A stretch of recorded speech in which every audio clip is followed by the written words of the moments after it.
9월 초 늦여름의 더위가 끝자락을 붙잡고 있던 아침이었다. 오카야마 현 스야마시 한적한 시골 마을의 공기는 늘 그랬듯 조용했고, 아침이면 언제나처럼 닭 울음소리와 자전거 벨소리가 뒤섞이며 하루를 열었다.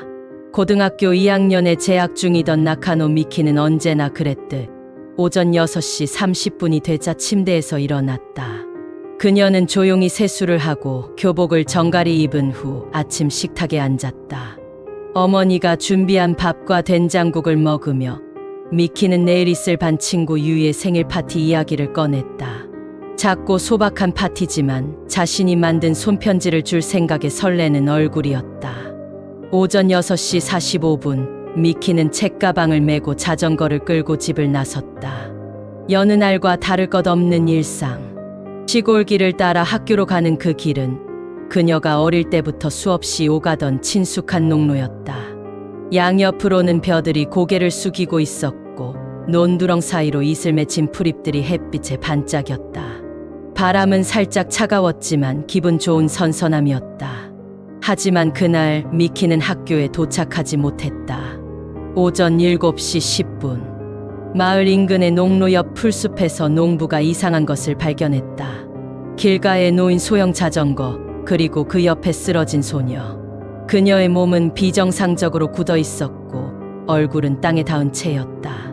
가까이 다가간 농부는 그 자리에서 얼어붙었다.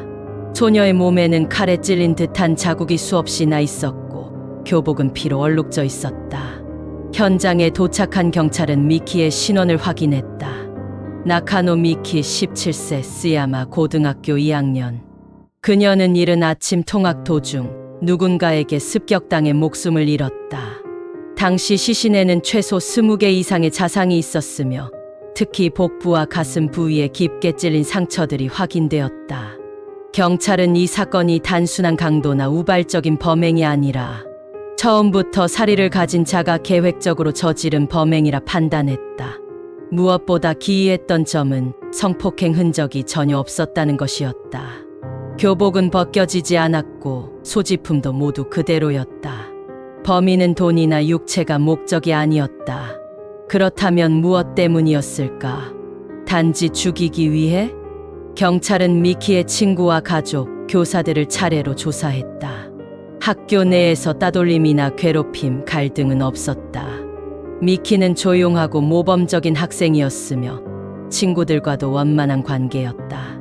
가족과의 사이도 평탄했고 그녀를 원망할 이유가 있는 사람은 아무도 없어 보였다.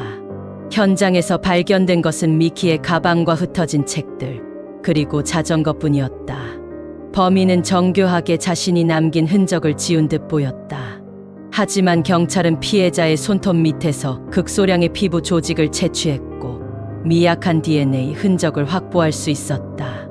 문제는 그 DNA가 당시 일본 내 범죄자 데이터베이스 어느 누구와도 일치하지 않았다는 것이었다. 용의자는 전혀 없는 상태. 하지만 미키가 마지막으로 목격된 시점과 시신이 발견된 시점 사이의 공백은 단 20분. 이 짧은 시간 안에 범인은 그녀를 습격하고 살해하고 흔적을 지운 뒤 사라진 것이다. 혹시 그녀의 통학길을 알고 있던 자였을까? 누군가 오래전부터 그녀를 지켜보고 있었던 것은 아닐까? 누군가는 이야기했다. 미키가 죽기 며칠 전 집 앞에 낯선 남성이 서 있었다. 또 다른 주민은 말했다. 학교 근처에서 이상한 행동을 하던 남성을 본 적 있다. 하지만 그 남성의 인상착의는 제각각이었고 확실한 단서는 되지 못했다. 그해 겨울 사건은 해결되지 않은 채 미제로 넘어갔다.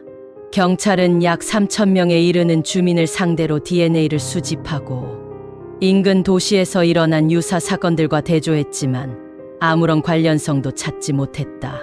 세월이 흘러도 사건은 잊히지 않았다. 미키의 부모는 딸의 죽음 이후에도 그 집을 떠나지 않았다. 매년 9월이 되면 집 앞에는 학생들이 가져다 놓은 작은 꽃다발과 편지가 놓였다.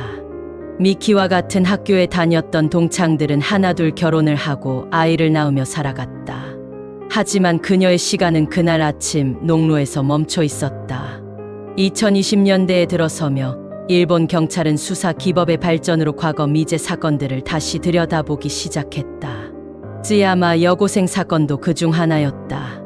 미키의 사건 현장에서 발견된 DNA 샘플은 최신 분석을 거쳐 다시 조사되었고, 이를 통해 새로운 데이터베이스와의 대조가 시도되었다. 그러나 또다시 일치하는 인물은 없었다. 혹자는 이 사건이 면식범에 의한 것이라고 말했다.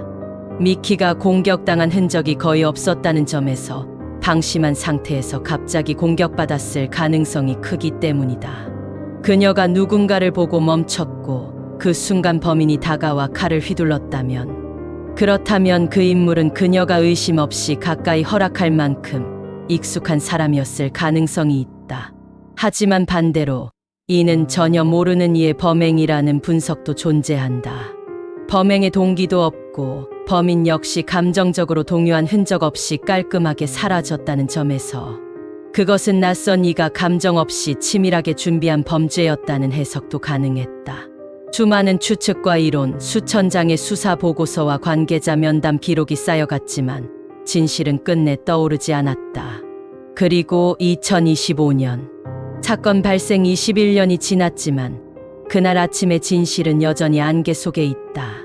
풀숲 위에 누워있던 한 소녀의 죽음. 아무도 모르게 다가와 그녀를 죽이고 사라진 그 이름 모를 자. 마을은 조용히 세월을 흘려보냈지만 매년 9월이 오면 잊혀졌던 슬픔이 다시금 살아났다. 사람들이 지우려 해도 지워지지 않는 이름, 나카노 미키. 그녀는 살아있었다면 38세가 되었을 것이다. 어쩌면 누군가의 어머니가 되었을지도 모른다. 하지만 그 모든 가능성은 이름 없는 살인자에 의해 짓밟혔다. 그리고 지금도 어딘가에는 그날의 진실을 알고 있는 한 사람이 조용히 숨을 쉬고 있을지도 모른다. 영상이 유익하셨다면 구독과 좋아요, 알림 설정 부탁드립니다.